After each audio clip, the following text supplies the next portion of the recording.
بسم اللہ الرحمن الرحیم۔ ٹیل پوائنٹ کے ناظرین السلام علیکم۔ خوابوں کا مسیحا ایک ایسا پراسرار کردار جو خوابوں کے ذریعے مسائل حل کیا کرتا تھا۔ ڈاکٹروں کی کمیٹی کے ایک رکن نے نیو یارک میں اپنے ایک دوست کو ان پراسرار واقعات کے بارے میں لکھا تو دوست نے جواب دیا کہ وہ ان لغویات پر یقین نہیں رکھتا۔ ڈاکٹر نے تجویز پیش کی کہ اگر ایڈگر یہ بتا دے کہ اس وقت نیو یارک میں اس کا دوست کیا کر رہا ہے تو وہ یقیناً اس پراسرار قوت کو تسلیم کر لے گا۔ ایڈگر فوراً ہی آمادہ ہو گیا اور خوابیدہ کیفیت میں بتانے لگا۔ وہ عام طور پر سگریٹ پیتا ہے۔ اس وقت اس کے دل میں سگار پینے کی خواہش پیدا ہو رہی ہے۔ اس نے ایک دکان سے 2 سگار خریدے ہیں۔ اب وہ اپنے دفتر میں داخل ہو رہا ہے جس کے دروازے پر اینی موری کے نام کی پلیٹ آویزاں ہے۔ دفتر میں ایک آدمی اس کا منتظر ہے جو ولیم سٹریٹ پر واقع ہے، اپنے مکان کی فروخت کے سلسلے میں اس سے بات کرنا چاہتا ہے۔ اس آدمی کے رخصت ہونے کے بعد اینی موری اپنی ڈاک دیکھ رہا ہے۔ ایک لفافے میں کوئی بل ہے، دوسرا ایک کاروباری خط ہے اور تیسرا اس کی محبوبہ کا ہے جسے پڑھتے ہوئے وہ خاصا محظوظ ہو رہا ہے۔ ایڈگر کے بیدار ہونے کے بعد اینی موری کو ٹیلی گرام دے کر اس وقت کی مصروفیات کے بارے میں پوچھا گیا۔ 1 گھنٹے بعد ٹیلی گرام کے ذریعے اس نے اپنی مصروفیات کی وہی تفصیل بتائی جو ایڈگر بتا چکا تھا۔ اس کے دوسرے ہی روز اینی موری بھی پہنچ گیا۔ ایڈگر کے بارے میں معلومات حاصل کرنے کے بعد اس نے ایڈگر کو اپنے ساتھ نیو یارک لے جانے کی کوشش کی لیکن کامیاب نہ ہو سکا۔ البتہ ایڈگر اسے ایک ریڈنگ دینے پر آمادہ ہو گیا۔ اس شخص کے جانے کے بعد ایڈگر جب گھر پہنچا تو اس کا ذہن الجھا ہوا تھا اور سر میں بڑا شدید درد تھا۔ 1 ہفتہ بعد یہ راز کھلا کہ اینی موری نے اس سے یہ معلوم کیا تھا کہ اس کا دوست رقم کہاں رکھتا ہے۔ یہ معلوم ہونے کے بعد اس نے اپنے دوست کی رقم چرا لی لیکن بعد میں پکڑا گیا۔ اس سے یہ بات ثابت ہوئی کہ کوئی غلط سوال پوچھنے پر ایڈگر ذہنی اذیت محسوس کرتا تھا۔ وہ اپنے طور پر اس کی روک تھام نہیں کر سکتا تھا کیونکہ خوابیدہ کیفیت کے دوران اس کا شعور اس حقیقت سے لاعلم رہتا تھا کہ اس سے کیا پوچھا جا رہا ہے۔ ایک اور موقع پر ایک شخص نے اس سے کسی ایسے پوشیدہ خزانے کے بارے میں پوچھنا چاہا جس کا اس سے یا اس کے خاندان سے کوئی تعلق نہیں تھا۔ البتہ ایک دوسرے آدمی کے ایسے ہی سوال کا جواب دینے پر آمادہ ہو گیا۔ اس کے باوجداد نے کوئی خزانہ دفن کیا تھا۔ ایڈگر نے بتایا کہ خزانہ اس عمارت کے نیچے موجود ہے جو پرانی عمارت کی جگہ تعمیر کی گئی تھی، لیکن وہ اتنا قیمتی نہیں کہ اگر مکان گرایا جائے تو اس کی قیمت پوری کر سکے۔ البتہ اس کے مشورے پر آنگن میں کھدائی سے چند ایسی چیزیں ہاتھ لگ گئیں جو اس خزانے کا حصہ تھیں۔ کچھ عرصہ بعد ایڈگر کا باپ مالی لحاظ سے تقریباً دیوالیہ ہو گیا۔ بڑی تنگی ترشی سے گزر اوقات ہو رہی تھی۔ وہ گیہوں کی فصل منڈی میں آنے کا موقع تھا۔ قصبہ کے چند بیوپاریوں نے مشترکہ کاروبار کے لیے کچھ رقم جمع کر کے ایڈگر کے باپ کے سامنے تجویز رکھی کہ اگر وہ ایڈگر کو آمادہ کر لے کہ وہ اپنی مخصوص قوت استعمال کر کے کاروبار میں انہیں مدد دے تو ایڈگر کے باپ کو بھی اپنے کاروبار میں برابر کا حصہ دار سمجھیں گے۔ لیزلی نے ایڈگر سے مشورہ کیا تو وہ بڑی مشکل سے آمادہ ہو سکا کیونکہ وہ ذاتی مفاد کے لیے اس قوت کو استعمال نہیں کرنا چاہتا تھا۔ ایڈگر اپنے مخصوص طریقوں سے انہیں مال خریدنے یا بیچنے کا مشورہ دیتا رہا جس سے وہ دیکھتے ہی دیکھتے قصبے کے سب سے بڑے بیوپاری بن گئے۔ ایک موقع پر جب کہ گیہوں کا نرخ بڑھ رہا تھا، ایڈگر نے انہیں مشورہ دیا کہ وہ اپنا سارا سٹاک فروخت کر دیں، لیکن ان لوگوں نے اس کے مشورے پر عمل کرنے کی بجائے ضرورت سے زیادہ مال خرید لیا کیونکہ انہیں یقین تھا کہ چند روز بعد جب باؤ آسمان پر پہنچ جائیں گے تو وہ اپنے سٹاک سے لاکھوں ڈالر کا منافع کمائیں گے۔ لیکن جس روز انہوں نے مال خریدا اس کے دوسرے روز باؤ 50% گر گئے، جس سے انہیں بھاری نقصان اٹھانا پڑا۔ انہی دنوں جنوبی ریلوے لائن پر ایک خوفناک حادثہ پیش آیا، جس کی تمام تر ذمہ داری ریلوے ڈویژنل سپرنٹینڈنٹ پر ڈالی جا رہی تھی۔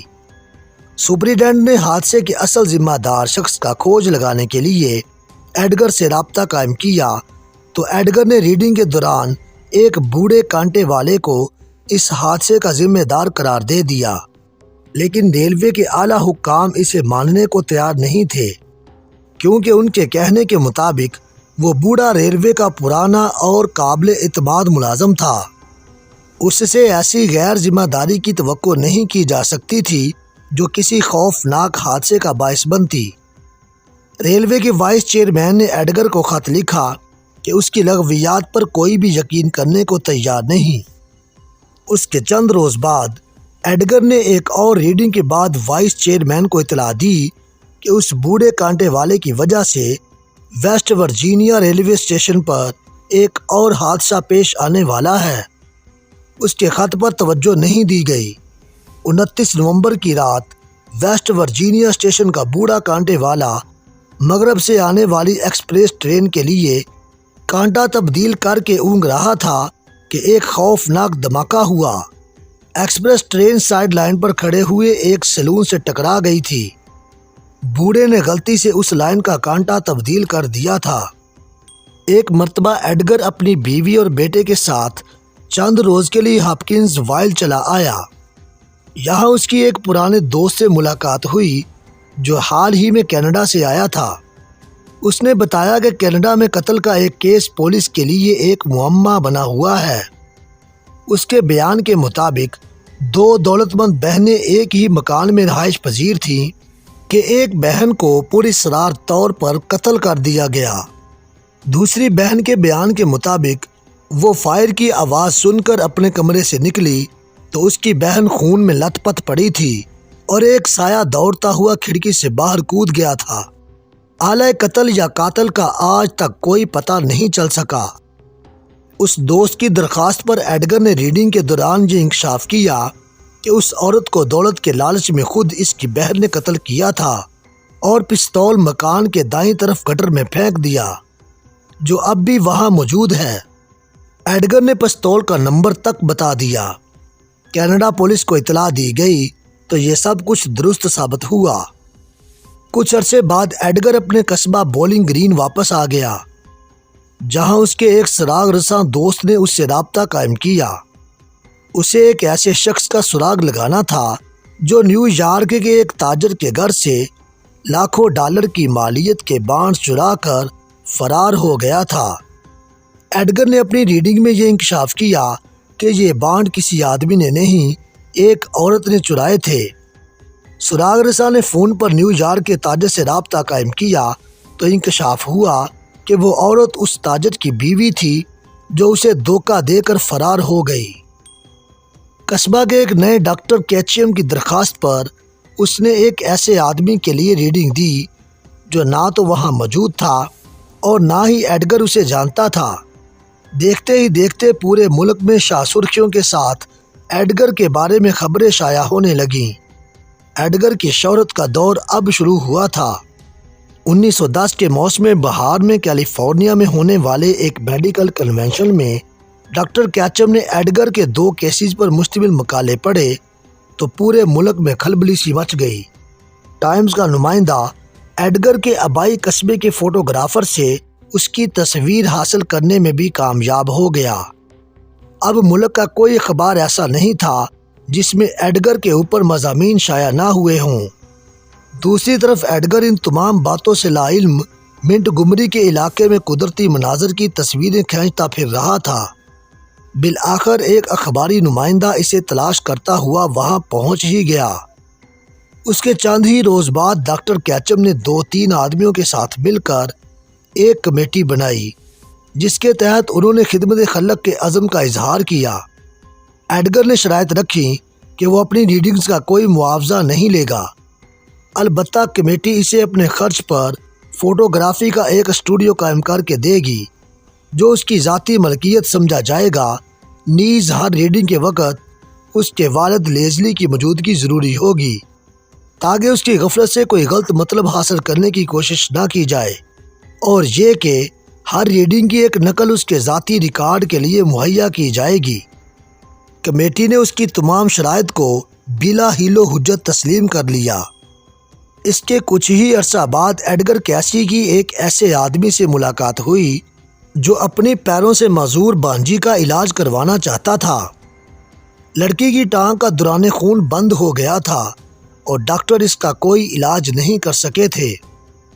اس شخص مہر نے پہلی ملاقات پر کہا، مجھے تمہاری پراسرار قوتوں پر مکمل یقین ہے، کیونکہ میں اس وقت کوئلے کی جس کان کا مالک ہوں وہ تمہاری ہی وجہ سے مجھے ملی تھی۔ ایڈگر نے حیرت سے اس کی طرف دیکھا۔ میری وجہ سے؟ مہر مسکرایا، ہاں، میں نے لیون نامی جس شخص سے یہ کان خریدی تھی اس کے بیان کے مطابق تم نے ہی اسے خوابیدہ کیفیت میں اس کان کا پتہ بتایا تھا، لیکن اس کے پاس کھدائی کے لیے سرمایہ نہیں تھا۔ اس نے وہ جگہ میرے ہاتھ بیچ دی اور اب وہاں سے روزانہ سینکڑوں ٹن کوئلہ برآمد ہو رہا ہے۔ ایڈگر کے ہونٹ بینچ گئے۔ لیون جیسا دوست بھی اسے دھوکہ دیتا رہا۔ نہ جانے اس نے اور کیا کچھ پوچھا ہوگا۔ بہرحال اب اسے اطمینان تھا کہ اپنے باپ کی موجودگی میں کوئی اسے غلط سوال نہیں کر سکے گا۔ ایڈگر کی ریڈنگ اور علاج سے مہر کی بانجی صحت یاب ہو گئی۔ چند روز بعد مہر پھر پہنچ گیا۔ اس مرتبہ اس نے بتایا کہ وہ ایڈگر کے ان لالچی سرپرستوں کو ان کی قیمت دے کر اسے نوائنس وائل لے جانا چاہتا ہے، جہاں وہ ایک بہت بڑا ہسپتال قائم کرنا چاہتا تھا۔ ہسپتال کے تمام تجربہ کار ڈاکٹر ایڈگر کی ہدایات پر عمل کریں گے۔ ہسپتال کے قیام کا مقصد مستحق لوگوں کی مدد کرنا تھا جو ڈاکٹروں کی باری فیس ادا کرنے کے قابل نہیں تھے۔ ایڈگر اب سوتے جاگتے ہسپتال کے خواب دیکھنے لگا۔ ان دنوں وہ بے حد مسرور نظر آ رہا تھا۔ اس کی بیوی گٹروڈ بھی خوش تھی۔ دوسری طرف مہر کمیٹی کے ممبروں اور چیئرمین ڈاکٹر کیچم سے گفت و شنید جاری تھی، جو ہر ہفتے 10 دن بعد نوائس وائل سے ہاپکسن وائل پہنچ جاتا، لیکن ڈاکٹر کیچم اور اس کے ساتھی سونے کا انڈا دینے والی مرغی ایڈگر کو ہاتھ سے نہیں کھونا چاہتے تھے۔ مہر کو ہر دفعہ مایوس لوٹنا پڑا۔ اسی دوران ایڈگر کو ملسٹ کے ڈاکٹروں کی آرگنائزیشن کی دعوت پر چند روز کے لیے شکاگو جانا پڑا، لیکن اسے بڑی مایوسی ہوئی کیونکہ شکاگو کے ڈاکٹروں نے اس کی اس پراسرار قوت کا مظاہرہ دیکھنے کے باوجود اسے محض شعبدہ بازی قرار دیا۔ چند روز بعد ہی ایڈگر پر انکشاف ہوا کہ ڈاکٹر کیچم اس خوابیدہ کیفیت کے دوران ذاتی مفاد کے لیے بھی اس سے سوال پوچھتا رہا ہے۔ اس بدعنوانی نے ایڈگر کو دل برداشتہ کر دیا اور وہ معاہدہ ختم کر کے بیوی بچوں کو لے کر دوبارہ الباما چلا گیا، جہاں اس نے ایک فوٹوگرافی کی دکان پر ملازمت حاصل کر لی۔ الباما کا چھوٹا سا شہر سیلما ایڈگر کو کچھ زیادہ ہی پسند آ گیا تھا۔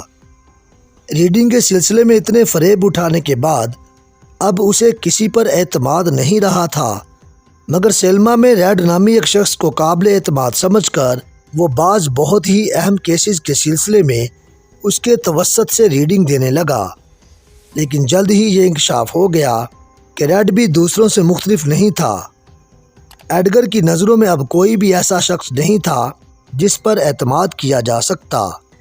بالآخر اس نے اپنی بیوی گٹروڈ کو ہپناٹزم کی مشق کرانے کے بعد اس کے ذریعے ریڈنگز دینا شروع کر دیا۔ اس دوران ڈیوڈ نامی ایک نوجوان سے ملاقات ہو گئی جو بہت عرصہ پہلے فالج کی وجہ سے ایک ٹانگ سے معذور ہو چکا تھا۔ ایڈگر اپنے مخصوص طریقہ سے اس کی ٹانگ کو تندرست کرنے میں کامیاب ہو گیا۔ ڈیوڈ کے علاج کے دوران ایڈگر کو اپنے اس پراسرار علم کے بارے میں ایک اور بھی انکشاف ہوا کہ وہ کسی کا ذہن پڑھ کر یہ بھی بتا سکتا تھا کہ اس کا مستقبل کیا ہوگا۔ ڈیوڈ کو اس نے بتایا کہ وہ اپنے ماں باپ کی رائے سے اختلاف کرتے ہوئے اپنا کیریئر بنانے کے لیے اپنا پسندیدہ پیشہ اختیار کرے گا، جس کے لیے اسے خاصی محنت بھی کرنی پڑے گی۔ ڈیوڈ کے صحت یاب ہونے کے بعد ہی ایڈگر کا اپنا بیٹا ہیوگ لائن بیمار ہو گیا۔ اس نے فوٹوگرافی کے کیمیکل کو آگ لگا دی تھی جس کی چمک سے اس کی آنکھوں میں بینائی زائل ہو گئی۔ ایک آنکھ کی پتلی کے اوپر کی جھلی جھلس گئی تھی۔ ڈاکٹروں کی متفقہ رائے تھی کہ یہ آنکھ نکال دی جائے، وگرنہ اس کی وجہ سے دوسری نازک نسیں بھی متاثر ہوں گی۔ ایڈگر نے انہیں ایسا کرنے سے روک دیا اور اپنے مخصوص علم کے ذریعے اپنے بیٹے کا علاج شروع کر دیا۔ اس کے مطابق ہیوگ لائن کو 15 روز تک تاریک کمرے میں رکھا جاتا اور دن میں 2 مرتبہ ایک مخصوص محلول سے تر کی ہوئی کپڑے کی پٹی اس کی آنکھوں پر باندھی جاتی۔ ڈاکٹروں کو یقین تھا کہ یہ ایک لا حاصل کوشش تھی، مگر وہ اس کی ہدایات پر عمل کرتے رہے۔ 15 روز بعد جب آخری پٹی کھولی تو وہ یہ جان کر حیران رہ گئے کہ ہیوگ لائن کی بینائی بحال ہو چکی تھی۔ کہا جاتا ہے کہ ایڈگر نے علاج معالجہ کے علاوہ عالمی حالات، سیاست، سائنس اور تاریخی حقائق کی بھی پیش گوئیاں کی جو بعد میں سچ ثابت ہوئیں۔ ایڈگر نے اورا اور کلر تھراپی پر بھی تجرباتی کام کیا اور اس عمل میں بھی اس نے اپنی اعلیٰ صلاحیتوں کا مظاہرہ کیا۔ ایک روز ریڈنگ کے دوران ایڈگر نے یہ خوفناک انکشاف کیا کہ عنقریب جنگ کے مہیب بادل دنیا کو اپنی لپیٹ میں لینے والے ہیں۔ ایڈگر کی عالمی جنگ کے حوالے سے کی گئی پیش گوئی سچ ثابت ہوئی۔ پوری دنیا پہلی جنگ عظیم کی لپیٹ میں آ گئی۔ فروری 1932 میں ایک ریڈنگ کے بعد ایڈگر کیسی نے پیش گوئی کی تھی کہ کچھ عرصہ بعد پوری دنیا ایک بار پھر جنگ کے مہیب شعلوں میں گر جائے گی۔ ایڈگر نے کہا، ایک عظیم آفت ناگہانی جو اس دنیا پر 1936 میں آئے گی، یہ اس صورت میں آئے گی کہ جب کئی متحدہ طاقتیں جو اس وقت دنیا کے حالات پر عامل ہیں ٹوٹ جائیں گی۔ ایڈگر کی یہ پیش گوئی لیگ آف نیشنز کی طرف اشارہ تھی۔ 1936 تک مختلف ممالک اس لیگ سے دستبردار ہوتے گئے۔ 1939 میں یہ لیگ پوری طرح ختم ہو گئی اور اسی کے ساتھ جنگ عظیم دوم کا آغاز ہوا۔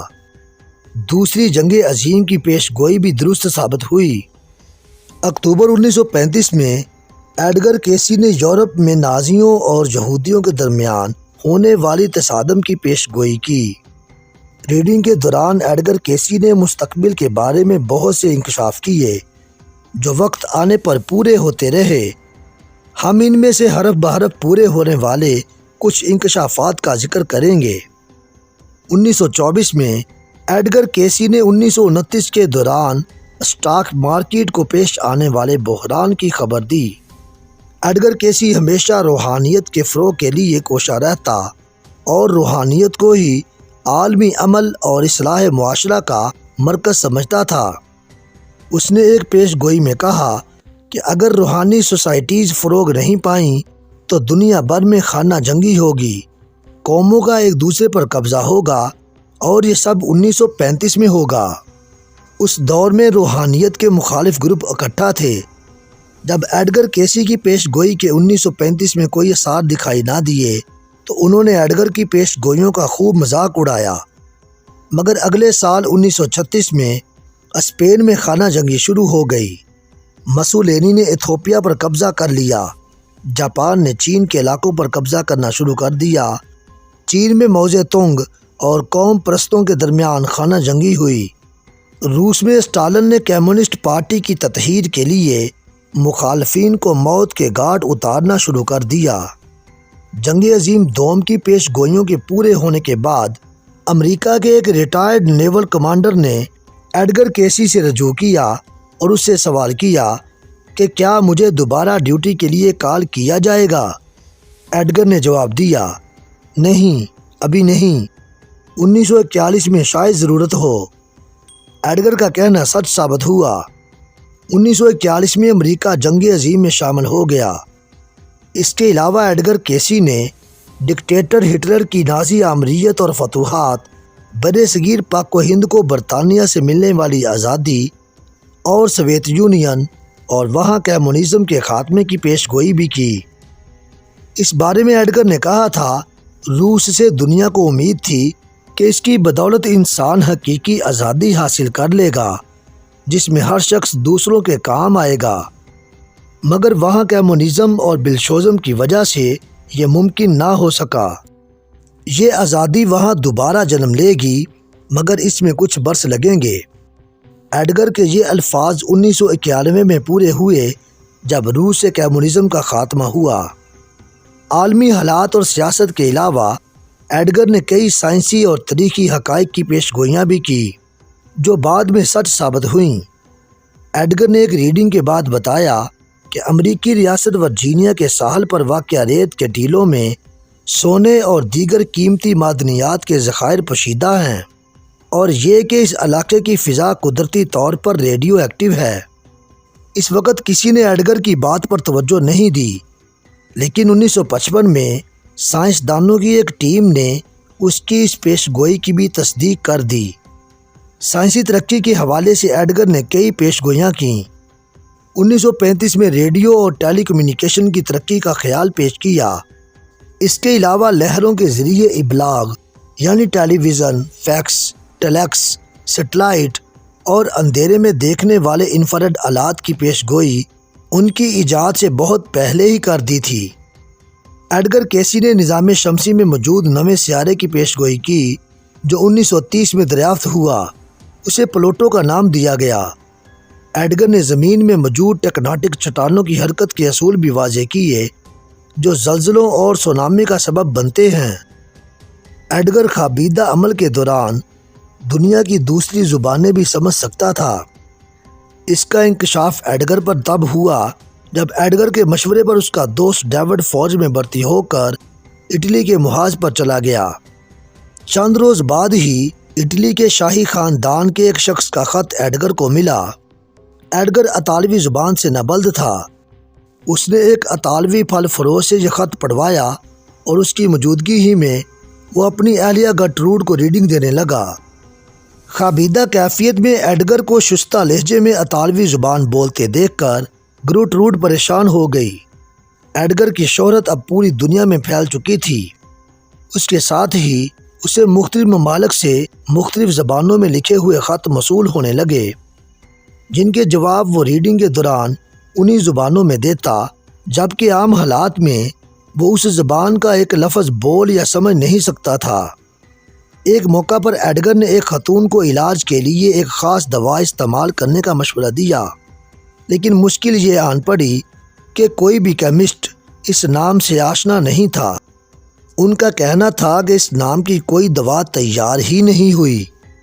ایڈگر کی ہدایت پر شکاگو کے ایک کیمسٹ کو اس دوا کے لیے لکھا گیا۔ چند روز بعد دوا کے ساتھ ہی اس کیمسٹ کا خط بھی ملا جس میں شدید حیرت کا اظہار کیا گیا تھا کہ انہیں اس دوا کا نام کس طرح معلوم ہوا، کیونکہ ان کی کمپنی نے یہ دوا چند روز پہلے ہی تیار کی تھی اور ابھی تک اسے بازار میں متعارف نہیں کرایا گیا تھا۔ کچھ عرصہ بعد لیمن نامی ایک شخص کی دعوت پر ایڈگر اپنا اسٹوڈیو بیچ کر ڈیٹین چلا گیا، لیکن وہ شخص بھی مفاد پرست ثابت ہوا اور ایڈگر مالی طور پر بالکل کلاش ہو کر رہ گیا۔ نوبت فاقوں تک پہنچ گئی۔ بالآخر ایک اور شخص کی مدد سے انہیں اس صورتحال سے نجات ملی۔ آخر کار وہ نیو یارک کے ایک سٹاک بروکر مارٹن کے ٹاور سے ورجینیا بیچ منتقل ہو گیا۔ ان دنوں ورجینیا ریت کے ٹیلوں پر آباد ایک چھوٹا سا گاؤں تھا۔ 1927 میں ایڈگر کے خواب کی تعبیر ظاہر ہونا شروع ہوئی۔ مارٹن کی مدد سے قومی سطح پر ایک کمیٹی تشکیل دی گئی اور ہسپتال کی تعمیر کے سلسلے میں دوستوں کے تعاون سے ایڈگر کے ہسپتال کا خواب پورا ہو گیا اور وہ پوری تندہی سے اپنے مقصد حیات کی تکمیل میں لگ گیا۔ ایڈگر نے اس کائناتی ذہن یا دماغ کو ایک ایسے وسیع دریا سے تعبیر کیا جو سوچ و فکر کا دریا ہے اور اس کا بہاؤ ہر وقت انسان کے باطن میں جاری و ساری ہے۔ ایڈگر نے اپنے تجرباتی عمل میں اپنے خوابوں سے بھی بڑی مدد حاصل کی، کیونکہ وہ خوابوں کو بھی بڑی اہمیت دیتا تھا۔ اگر اس کے شعور میں خوابوں کے بارے میں یادداشتیں کمزور ہو جاتی تو وہ اپنے لاشعوری ذہن میں بہنے والے فکر و سوچ کے دریا کی مدد سے ان کمزور شدہ یادداشتوں کو دوبارہ زندہ کر لیتا اور اس کا کہیں کہیں سے بھولا ہوا خواب دوبارہ اس کے ذہنی پردہ پر مکمل طور پر ابھر کر آ جاتا تھا، جو اس کی اعلیٰ محسوسات اور اعلیٰ ادراکی قوت کا بھی کمال تھا۔ اس کے چند خواب ایسے بھی تھے جو اس کے نظریات کی ترجمانی کا سبب بنتے تھے۔ ایڈگر کیسی کسی فرد کی ذاتی صفت، عادت اور طبعی خصوصیت کو رنگوں کے حالہ یعنی اورا میں منعکس ہوتے دیکھنے کی بڑی صلاحیت رکھتا تھا۔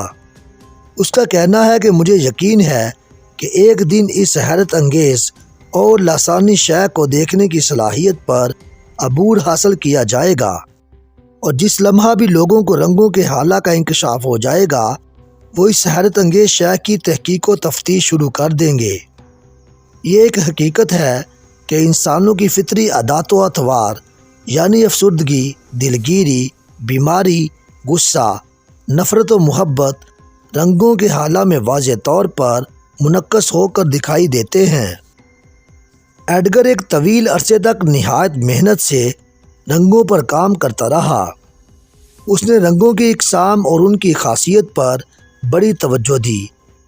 اس سلسلے میں اس نے نہایت عرق ریزی سے رنگوں کا ایک معلوماتی خاکہ تیار کیا، جس میں لوگوں کے اطراف رنگوں کے حالہ میں ظاہر ہونے اور منعکس ہونے والے مختلف رنگوں کے بارے میں نہایت وضاحت کے ساتھ تفصیلی معلومات فراہم کی، جو اس کے ریڈنگ کے ذریعے حاصل ہونے والے اس کے اپنے تجربات کا نچوڑ تھا۔ ایڈگر نے لکھا ہے کہ مجھے شروع ہی سے یہ بات یاد ہے کہ میں اکثر لوگوں کے گرد اور ان سے متعلق رنگوں کے حالہ کو دیکھتا رہا ہوں۔ ایڈگر نے روشنی اور رنگ پر بھی تجرباتی کام کیا، اور اس عمل میں بھی اس نے اپنی اعلیٰ صلاحیتوں کا مظاہرہ کیا۔